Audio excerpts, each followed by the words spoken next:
Welcome, everyone. Today, let's just forget the lap times for a moment. Forget the championships, the engineering rivalries. We're going somewhere else entirely. Yeah, we're diving deep into something, well, quite profound today. It's about the soul of speed, what it really means, what it costs. Exactly. We're exploring this really extraordinary philosophical video series. It looks at Formula One in a way you probably haven't considered before. It's intense. It really is. The series is called Hazan Sesis Tanrelaro, F1 Ve'insan Ruhu, which translates to something like the silent gods of speed, F1 and the human soul. And it treats F1 less like a sport and more like a philosophical pursuit, a human quest. And it sets the stage immediately, doesn't it? With this central idea that just reframes everything. It does. It hits you with its core thesis right away. Yeah. Huzbir Orshu de Hildir. Huz insanın kendisini de görme biçimidir. Which means speed isn't a measure. Speed is how man sees his own limit. That changes everything. Speed isn't just about going fast. Exactly. It becomes about self-discovery, about confrontation. And the series paints this incredible picture to get us in that headspace. It asks you to imagine visiting a track, maybe Monza, but in the dead quiet of early morning. Before everything starts, total silence. Well, yes and no. It looks silent, grandstands empty, pits dark. But the series describes this strange energy, a kind of waiting, like the echo of all the engines is still alive, humming just beneath the asphalt. Wow. So it's not just pavement, it's got a presence. A living echo, that's how they put it. It sets up this idea that F1 isn't just a race of cars, it's a race of souls. That's the phrase they use. A race of souls. Okay, so our goal today, our deep dive, is to really get inside that idea. Why is F1 framed like this, like some kind of existential battle? And specifically, how three absolute legends, Senna, Villeneuve, and Clark, how their approaches to speed reveal something fundamental, maybe even terrifying, about human potential. About what happens when you stare right at that limit. All right, let's go there. Let's explore this idea of speed, silence, and the soul's question. So the first big idea the series tackles is the track itself. It's not just tarmac, right? It's presented as a kind of mirror. A mirror, how so? A spiritual mirror, almost. The track becomes this question that a person asks themselves, deep down, how far can I really go? It's not about beating others initially, it's about confronting yourself. That feels ancient, like it taps into something older than motorsport. It absolutely does. The series connects it directly to humanity's oldest quest, trying to find meaning beyond just our physical bodies, trying to transcend our limits. So speed becomes a modern way to do that, a way to reach for something beyond the ordinary. Exactly. The series calls speed a kind of prayer. Sessiz Amadermin, silent but deep. It's this intense, focused attempt to touch the sublime through sheer velocity. Okay, but here's where it gets really complex, and honestly, a bit chilling. The source says that people who find the answer, who find out how far they can go, often they can't come back. Yeah, that's a heavy implication. Death, or maybe some kind of irreversible change. Right. But then, almost in the same breath, it says speed leads to a peace, a tranquility. That sounds like a massive contradiction. How can the thing that pushes you closest to oblivion also bring peace? It's the central paradox, isn't it? Yeah. And the series doesn't shy away from it. It suggests that the peace isn't found despite the danger, but actually because of it. Because of the danger, how does that work? Think about it. At that absolute peak moment, maximum speed, total commitment. The self, the part of you that worries, plans, regrets, fears the future. It just gets obliterated. There's no room for it. So the thinking mind has to shut down. Completely. All that's left is pure awareness. Yeah. Just being in that single intense moment and that annihilation of the ego achieved at, 300 kilometers an hour. That's the source of the peace. But the price is brushing right up against the ultimate limit, the edge of life itself. That's the razor's edge. The tranquility is only found there, which makes F1 this, terrifying crucible for existence. You risk everything for a moment of pure stillness. Which brings us to the three drivers the series uses to explore this. Senna, Villeneuve, Clark. Three masters who found this peace in different ways. Yes, and the way the series breaks them down philosophically is really fascinating. It argues they all reach the same conclusion that human potential is basically limitless when you face that edge. But they got there through totally different ways of understanding, different modalities, you could say. Like three different languages talking to the same concept. Precisely. The series categorizes it like this. Okay. Ayrton Senna. He seized it. The Turkish word is sezdi. He grasped it intuitively, mystically. Right. Gilles Villeneuve, he felt it.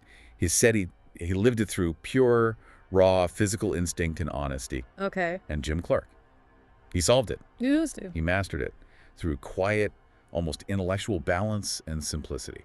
Wow. The mystic, the instinctual force, and the quiet master. That's a powerful framework. Let's really dig into each of them, starting with Senna. All right, Senna. The series is very clear. His life wasn't just a racing career, it was a quest.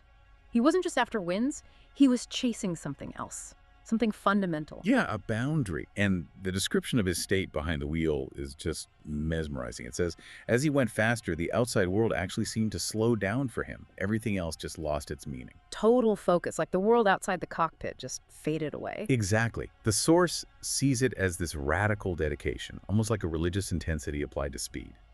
A kind of sensory filtering, maybe? Everything else blurs, so the internal focus becomes incredibly sharp. And this leads directly to that famous, often debated quote of his. A big one. Direktionen arkasında Tanrı'yı hissettiğim anlar oldu. Which is, there were moments behind the wheel where I felt God. Which, let's be honest, has sometimes been interpreted as, arrogance. Or maybe the pressure getting to him. Definitely. But this video series pushes back hard against that. It argues, no, this wasn't delusion. It was, and this is their phrase, the whisper of a soul seeking meaning within speed. So for Senna, the car, the speed, it was actually a tool, a way to access something higher. A mechanism for higher consciousness. Right. Kind of active meditation, yeah. The concentration required was so absolute, the series suggests, that the line between the physical world and something more spiritual just became thinner for him. The source even compares his driving to a meditation master. How does that translate? Meditating at 200 miles an hour seems counterintuitive. Well, the idea is that deep meditation requires that same kind of singular, unwavering focus. The series suggests every corner Senna took was like a prayer. Every perfectly executed lap, an act of worship. Worship of what, though? The speed itself. Maybe worship of the limit, of existence at that edge. His steering inputs weren't just mechanics. The series frames them as man's way of speaking to the limit. A dialogue, asking permission, negotiating that boundary. That's beautiful language. Haunting, too. Speed as his way of communicating with reality itself, and this intense awareness, this mysticism, it casts that final morning at Imola in a different light, doesn't it? Oh, absolutely. That section in the series is chilling. It argues his silence that morning wasn't just nerves or fear in the way we usually think of it. It was farken to look. Awareness. Awareness of what? Awareness of the full picture. He'd looked so deeply into that piece found at the limit, the series argues, that he understood its dual nature. He understood the cost. The proximity to death that came with that transcendence. Exactly. He might have been one of the first to truly internalize that the peace within speed sometimes comes as close as death. He wasn't just fighting the car. He was carrying this heavy spiritual understanding that morning. It makes his death less about a mechanical failure and more about, well, the tragic outcome of a profound philosophical journey. He intuited the potential, touched the divine, but saw the danger inherent in it. Hashtag, tag, be Gilles Villeneuve, purity, instinct, and raw courage. Okay, so if Senna was the mystic seeker, Gilles Villeneuve, according to this series, was something else entirely. He was pure, unadulterated being. Pure being. What does that mean in driving terms? The key word the source uses for Villeneuve is cephalic purity. It means this incredible honesty, total commitment, no tricks, no complex strategies, just raw instinct. So, less calculation, more reaction. Totally. The series claims he raced without guile. He wasn't thinking about saving fuel or nursing tires, not in his soul anyway. He was just driving, utterly committed to the feeling of the car right at the edge. He showed that you could, dance with speed, not just control it. That's a great image. Dancing implies a partnership, a give and take, not just domination. Right, and his courage. It was fearless, obviously. But the source is careful to say it wasn't stupidity, it wasn't reckless abandon. It was courage calculated in the moment, based on pure, immediate feedback. His driving itself was a statement. Hads benem dilim, konushmaya gerek yok. Speed is my language, no need to talk. It's like a rejection of complexity, back to something primal. It really is. Yeah. A philosophical choice, almost. Relying on pure response over abstract thought. And that famous story, driving flat out in the pouring rain, basically blind. That seems to capture it perfectly. Oh, that anecdote is terrifying in the series telling. You hear about the radio message, just pure fear from the pit wall. Gilles, Birazia Vashla, slow down. And his response. Silence. Just the engine screaming. He kept putting in laps faster than anyone thought possible in those conditions, relying completely on feel, on memory, on instinct. What did they say about him afterwards, when he finally came in? The detail the series focuses on is his hands on the wheel. They were Bembiazda, white-knuckled, gripping with unbelievable force. From fear. That's the crucial distinction the series makes. No, he wasn't gripping out of fear of crashing. He was gripping onto life. Total commitment to the experience of being alive at that absolute limit. He was fighting for the moment, not against death.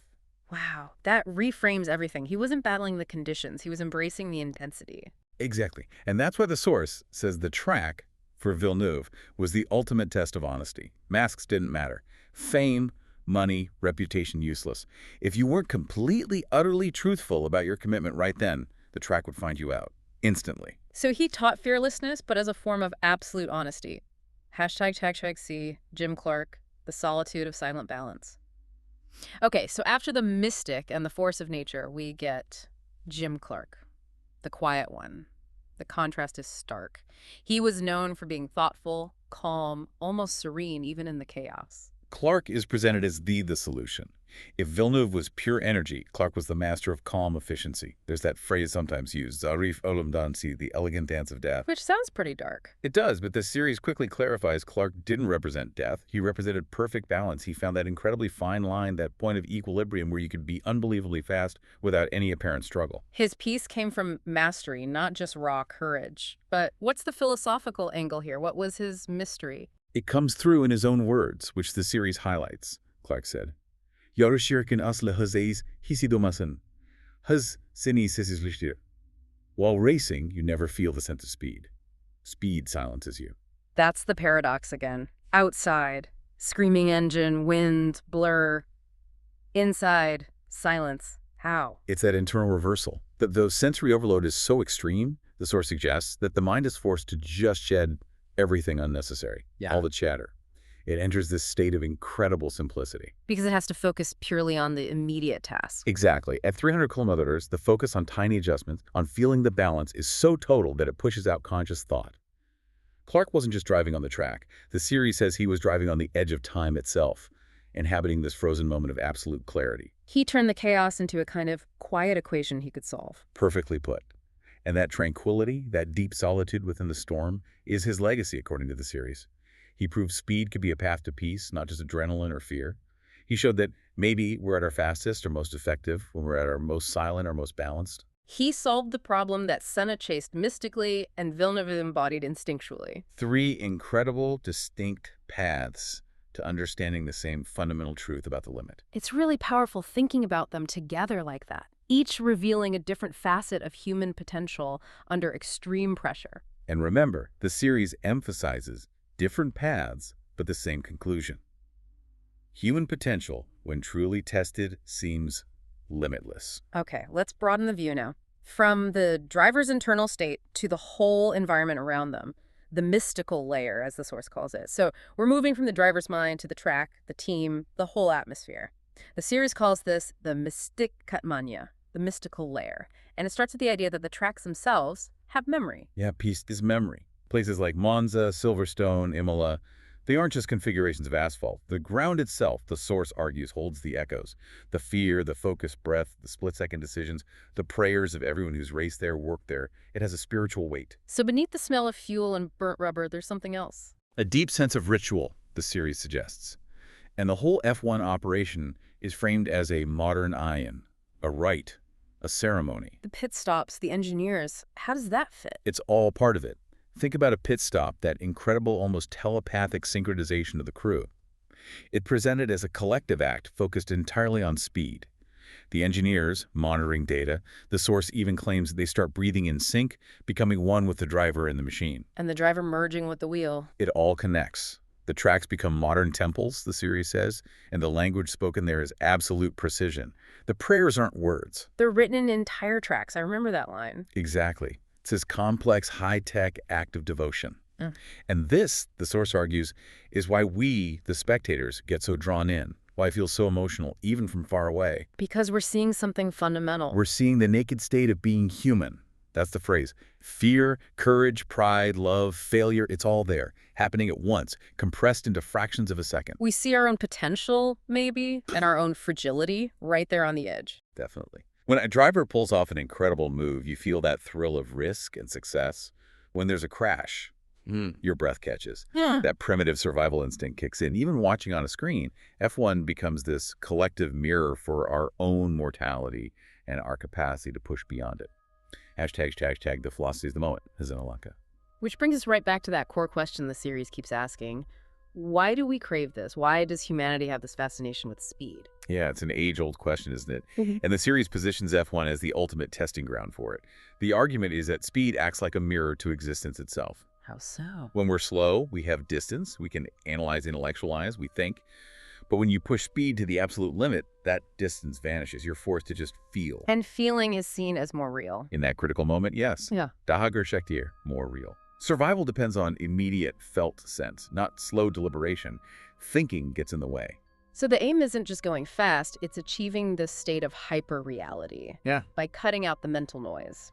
That's a great way to put it. And this loops perfectly back to Senna's philosophy. That idea of Olmec to be. Remember his quote. When you go fast, you cannot think. You just are. You just are. Simple words. But the series presents this as the absolute core philosophy of F1. To reach that state, the driver has to shed everything else. Their identity, their past, future worries, all of it. Everything. Job title, reputation, plans for tomorrow, gone. You're stripped down to your most basic, present, truthful self. And that moment, that shedding of everything but the raw, immediate reality.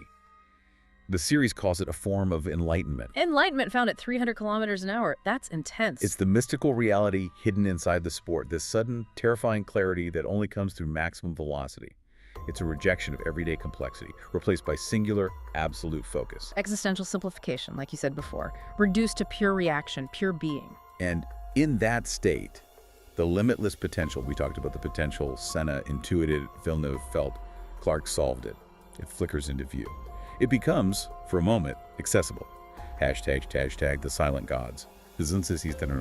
Okay, this leads us to the final, maybe most evocative image in the whole series, the silent gods.